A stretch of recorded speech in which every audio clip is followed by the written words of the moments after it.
बिस्मिल्लाहिर्रहमानिर्रहीम अस्सलामु अलैकुम वरहमतुल्लाहि वबरकातुहू।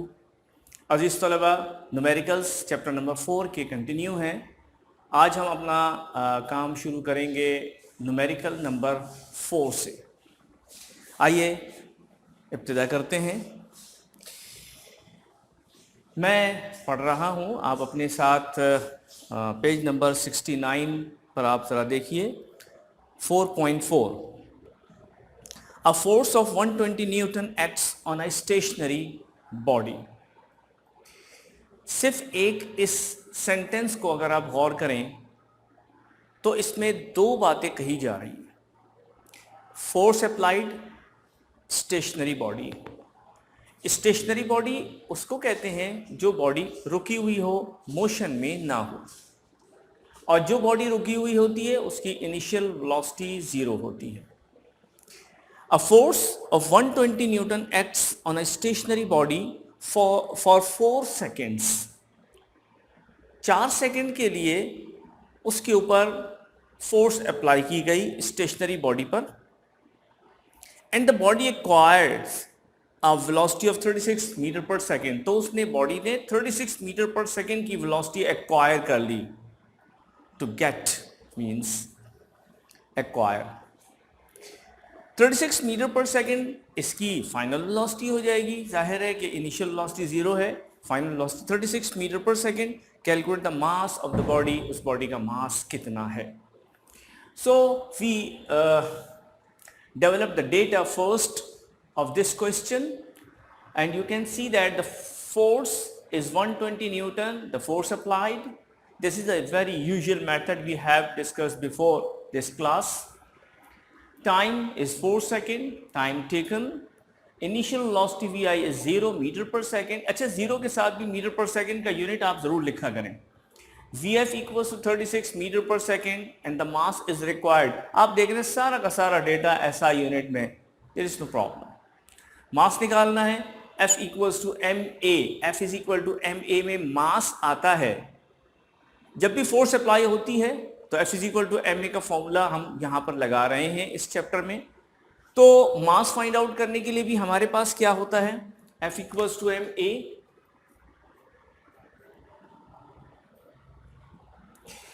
अच्छा, F तो हमें दे दिया, गिवन है। मास रिक्वायर्ड है, तो क्या A है हमारे पास? नहीं है। तो जिस तरह से लास्ट क्वेश्चन हमने किया था और उसमें A फाइंड आउट सबसे पहले किया था, इसी तरह से अब भी हम A फाइंड आउट करेंगे। और आप देख सकते हैं कि इक्वेशंस ऑफ मोशन अप्लाई करने के लिए हमारे पास जो बेसिक रिक्वायरमेंट्स यहां पर मौजूद हैं वो है टाइम, वेलोसिटी यानी initial velocity and final velocity. अब आपको क्या चाहिए? A चाहिए। तो इन तीनों की मदद से A फाइंड आउट करना कौन सी इक्वेशंस के साथ पॉसिबल होगा, आप समझ सकते हैं।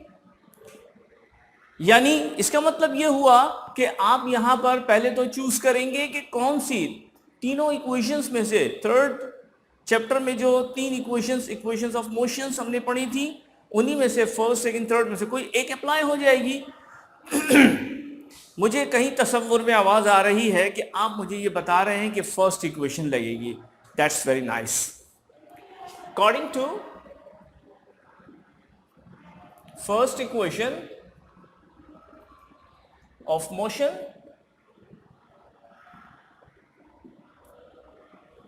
Vf equals to Vi plus At। Vf 36 metre पर सेकेंड, 36 लिखेंगे। Vi 0 है, A फाइंड आउट करना है, टाइम हमारे पास 4 सेकेंड। सो 36 इक्वल्स टू 0 तो खत्म हो गया, जाहिर है प्लस होने के बाद ये 4A बच गया, 4A। और 4A आपस में चूंकि मल्टीप्लाई हो रहा है तो क्रॉस मल्टीप्लाई करेंगे तो नीचे डिनोमिनेटर में चला जाएगा ये 4, और that will become A। Cut किया तो 9 आ गया। Therefore A equals to 9 metre पर सेकेंड स्क्वायर।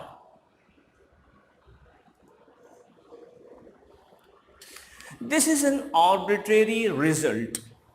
कंप्लीट रिजल्ट अभी तो वो आएगा जो हमसे रिक्वायर्ड है, लेकिन हमें ये मालूम है कि F equals to m a में ए नहीं था, ए निकाल लिया।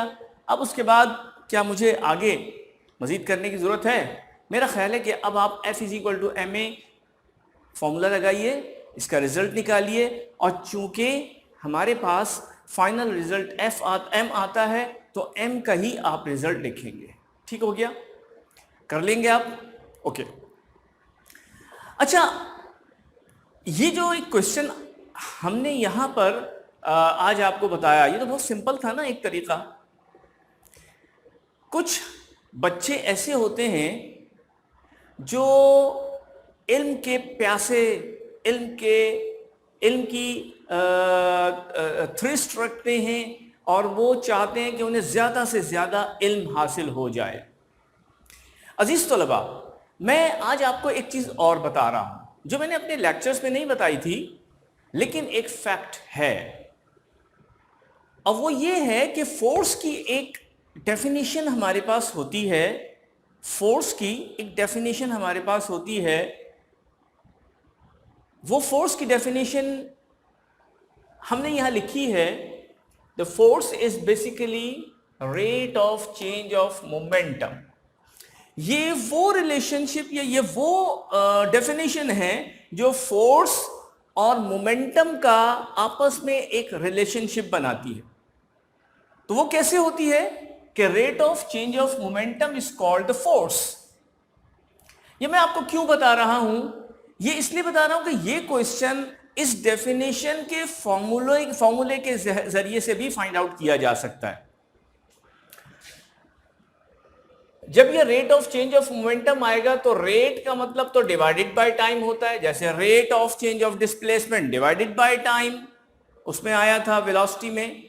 Rate of change of velocity divided by time जब एक्सेलरेशन की डेफिनेशन आई थी, तो इसका मतलब है कि रेट ऑफ चेंज जब भी आएगा तो चेंज तो ऊपर आ जाएगी न्यूमरेटर में, और रेट का मतलब हम यहाँ टाइम से डिवाइड करते हैं तो वो रेट उसमें एडजस्टेबल होता है। तो जब रेट आ गया तो डिवाइडेड बाय टाइम हो गया, और चेंज ऑफ मोमेंटम का मतलब है कि एक मोमेंटम यहां आएगा, एक मोमेंटम यहां आएगा। डेफिनेटली जो यहां मोमेंटम आएगा वो फाइनल मोमेंटम होगा। जैसे आपने देखा कि एक्सेलरेशन की डेफिनेशन में क्या था? Change in velocity divided by time. तो हमने क्या किया था? चेंज इन वेलोसिटी में ये फाइनल वेलोसिटी, ये इनिशियल वेलोसिटी आई थी, और डिवाइडेड बाय टाइम। बिल्कुल इसी अंदाज से ये तो थी चेंज इन वेलोसिटी, तो वेलोसिटी का चेंज यहां पर आया। लेकिन अगर रेट ऑफ ये चेंज ऑफ मोमेंटम आएगा तो ये फाइनल मोमेंटम और ये माइनस करके इनिशियल मोमेंटम आ जाएगा, बिल्कुल इसी अंदाज से। तो हमें मालूम है कि फाइनल मोमेंटम असल में होता है P is equal to mv। लेकिन अगर दो मोमेंटम्स एक ही सिस्टम में एक ही वक्त में यानी सिचुएशनली अगर हो रहे हों, तो फिर उस सूरत में हमारे पास mv में यहां पर एक जगह f आ जाएगा फाइनल वेलोसिटी के साथ, और एक हमारे पास आ जाएगा mvi इनिशियल वेलोसिटी के साथ। ये दोनों ही मोमेंटम है, ये इनिशियल कंडीशन का मोमेंटम, ये फाइनल कंडीशन का मोमेंटम। ये उस वक्त का मोमेंटम जब इनिशियल वेलोसिटी जो भी थी, ये फाइनल वेलोसिटी जो भी थी उस वक्त का मोमेंटम हो जाएगा। चुनाचे जब हम फाइनल मोमेंटम या लिखेंगे तो mvf लिखेंगे, इनिशियल मोमेंटम लिखेंगे तो mvi लिखेंगे। एक फॉर्मूला f का ये एक नया बन गया हमारे पास। अब अगर आप देखें तो हमारे पास डेटा भी कुछ इस तरह का मौजूद है, हम इसको इस्तेमाल कर सकते हैं इस फॉर्मूले में।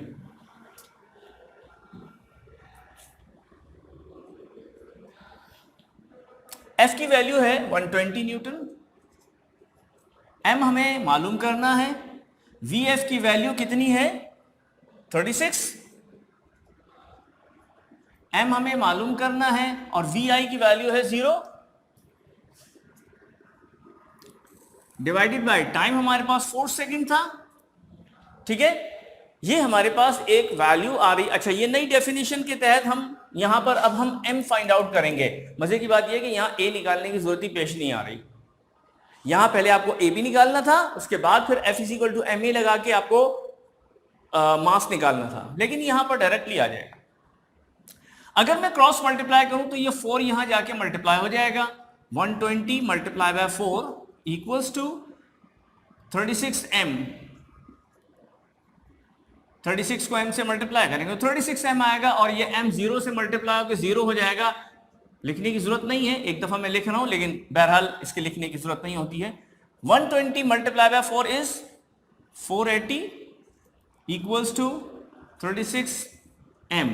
अब ये 36 नीचे ला के डिवाइड कर देंगे, डिवाइड में चला जाएगा, तो ये बन जाएगा by cross multiplication equals to m।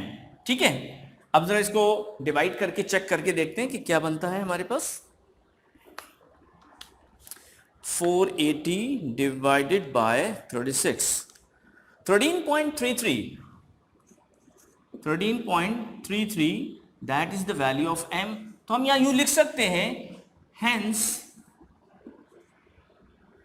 m is equal to 13.33, mass का unit kilogram. So this is your answer. अच्छा, ये डायरेक्ट आंसर आ गया आपके पास, इसमें एक ही जरूरत पेश नहीं आई। तो ये एक क्वेश्चन है जो हमने सॉल्व किया, ये उसका एक ऑल्टरनेट है, मैं यहां लिख देता हूं, this is the alternate. Alternate method है ये, ठीक है। तो आप में से जो चाहे वो इस तरह से कर ले, आप में से जो चाहे वो इस तरह से भी इसको सॉल्व कर सकते हैं। ठीक है भैया, आइए क्वेश्चन नेक्स्ट क्वेश्चन पे आते हैं। क्वेश्चन नंबर 5 मैं बुक से रीड कर रहा हूं। क्वेश्चन नंबर 5 है, a gun of mass 20 kilogram Fyers a bullet of mass 50 ग्राम। एक गन है, उसका मास 20 किलोग्राम दिया हुआ है, जबकि उसमें एक बुलेट है। चलिए ये तस्वुर कर लेते हैं कि ये बुलेट है हमारे पास, उसके अंदर एक बुलेट है, ठीक है, और इसका अपना मास जो है वो क्या है, 50 ग्राम। याद रखिएगा 50 gram is not in SI unit, so we have to convert it into SI unit. 50 gram with velocity of 200 metre पर सेकेंड। क्या ख्याल है, 20 मीटर पर सेकेंड जो इसकी वेलोसिटी बनती है वो किसकी बनेगी, इस गन की या बुलेट की?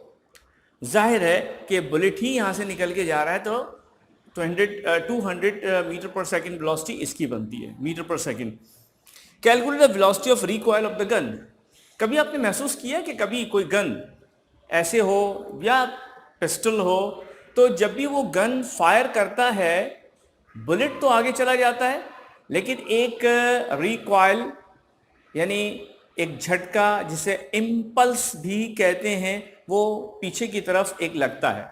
यानी यूं समझ लीजिए कि ये बुलेट है, ये बुलेट है, जब इसका ट्रैगर दबाया गया तो ये तो 200 मीटर पर सेकेंड की वेलोसिटी से निकल गया, एट द सेम टाइम ये पीछे की तरफ रिकॉइल होगा। सो जिस वेलोसिटी से ये रिकॉइल हो रहा है वो वेलोसिटी आपको फाइंड आउट करनी है। इसको हमने थोड़ा सा यहां पे फिगर आउट भी किया है। For example this is a gun, एक छोटी सी सिंपल सी फिगर बनाई है, उसमें एक बुलेट शो किया है। अच्छा, ये जिस वक्त यहां पे मौजूद है तो गन अभी फायर नहीं हुई है, गन ने अभी फायर नहीं किया है, तो हमारे पास बज़ाहिर दो चीजें यहां पर आ रही हैं, एक है हमारे पास गन और एक है हमारे पास बुलेट। अगर आप यहां इस डेटा में देखें और इस फिगर को सामने रखें तो आप देख सकते हैं कि पहले हमने गन का डेटा बनाया है, फिर बुलेट का डेटा बनाया है। क्वेश्चन जो हमने अभी आपको यहां पर पढ़ के सुना है वो आपके सामने है। The mass of gun is 20 kilogram. तो ये जो मास है, ये जो गन है, इसका मास 20 किलोग्राम हो गया। अच्छा, यहां पे एक इनिशियल वेलोसिटी u1 रखी है और एक वेलोसिटी बाद वाली फायर होने के बाद, यानी ये वो वेलोसिटी है आफ्टर हैविंग फायर। ठीक है, ये फायर होने के बाद की वेलोसिटी है, वेलोसिटी ऑफ रिकॉइल। और चूंकि ये गन से मुताल्लिक है इसलिए इसकी इनिशियल वेलोसिटी u1 और फाइनल वेलोसिटी v1 होगी। अब आप ये सोचेंगे कि इनिशियल वेलोसिटी vi होती है, फाइनल वेलोसिटी vf होती है, तो यहाँ 1 1 दोनों में क्यों आ गया? इनिशियल में भी 1 आ रहा है और फाइनल में भी 1 क्यों आ रहा है?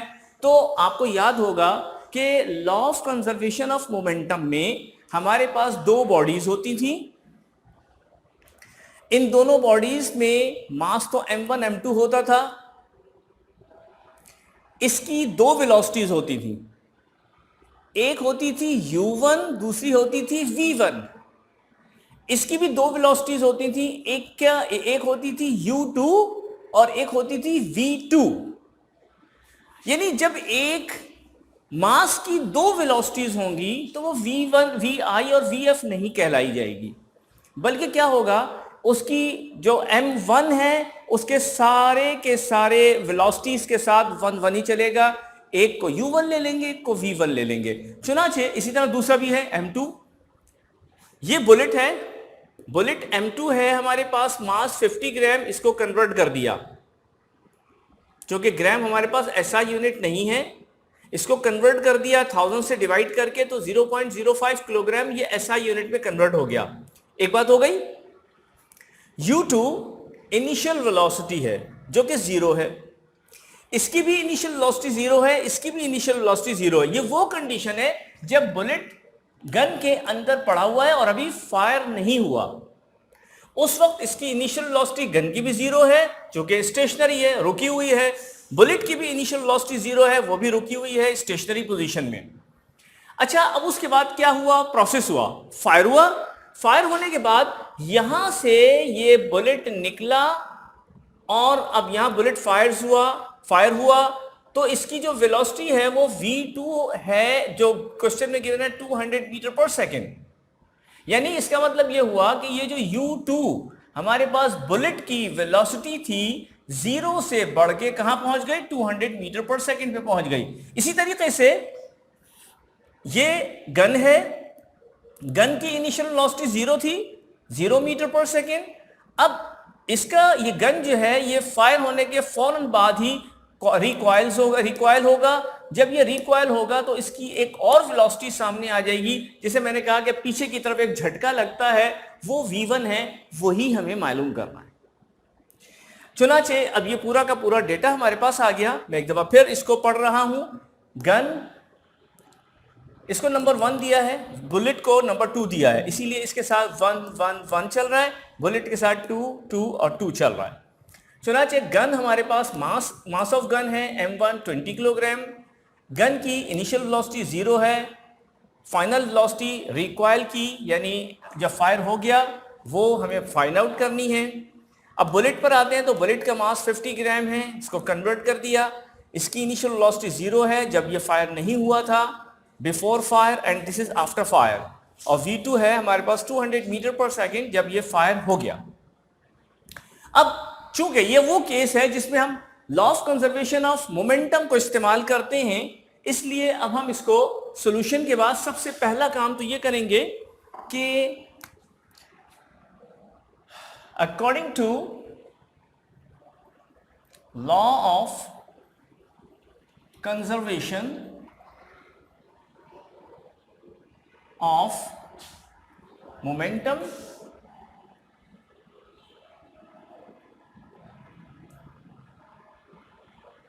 m1 u1 plus m2 u2 equals to m1 v1 plus m2 v2। ये वो केस है जिसमें हमारे पास लेफ्ट हैंड साइड पे ये 1 और 2, ये 1 हमारे पास किसके लिए आया, गन के लिए, 2 किसके लिए आया, बुलेट के लिए, before fire total momentum, after fire total momentum.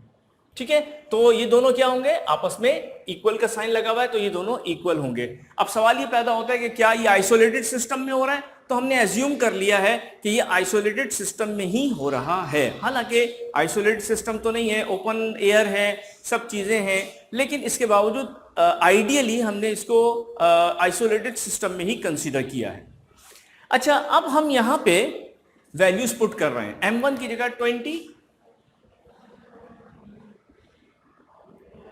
u1 की जगह 0, ब्रैकेट इस्तेमाल कर लेना जहां बहुत सारी कैलकुलेशंस हो, आसान रहता है। m2 आपके पास 0.05,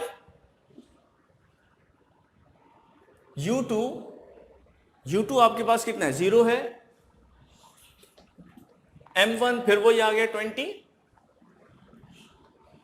V1 आपको फाइंड आउट करना है, M2 आपके पास 0.05 और V2 आपके पास है 200। इसको थोड़ा सा सिंप्लीफाई कर लेते हैं। 0 से ये मल्टीप्लाई हुआ, 0 हो गया, 0 से ये मल्टीप्लाई हुआ, 0 हो गया, उसके बाद ये 20 V1 से मल्टीप्लाई हुआ, 20 V1 हो गया, और जब 0.05 को 200 से मल्टीप्लाई करेंगे तो कितना आंसर आएगा, चेक कर लीजिए। 0.05 multiply by 200 that is equal to 10। तो इसका मतलब ये हुआ कि ये वैल्यू 10 हो गई। 0 प्लस 0 ये तो खत्म हो गया, तो यहां पर आपके पास बना 0 इक्वल्स टू 20 V1 प्लस 10। ठीक है, अब यहां से V1 चूंकि हमें फाइंड आउट करना है तो एक एक करके वैल्यूज को शिफ्ट करना पड़ेगा। इसको सबसे पहले शिफ्ट करेंगे तो ये हो जाएगा उधर जाके -10 इक्वल्स टू 20 V1, फिर ये दोनों मल्टीप्लाई हो रहे हैं by cross multiplication, -10 divided by 20 equals to V1। ठीक है, ये कैंसिल हो गया। अब देखिए नेगेटिव में आ रहा है, ध्यान में रखिएगा। 1/2.5 होता है 0.5 नेगेटिव के साथ V1। तो हम अब यहां पे इसको यूं लिख सकते हैं, hence V1 equals to -0.5 metre पर second. This is your answer. लेकिन अब इस नेगेटिव साइन को एक्सप्लेन करना पड़ेगा कि व्हाट इज दिस मीन्स। मैं ये एक्सप्लेनेशन इसकी यहां पर लिख रहा हूं, नोट कर लीजिएगा। Negative sign shows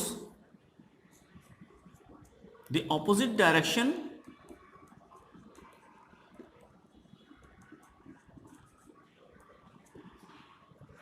of gun which is known as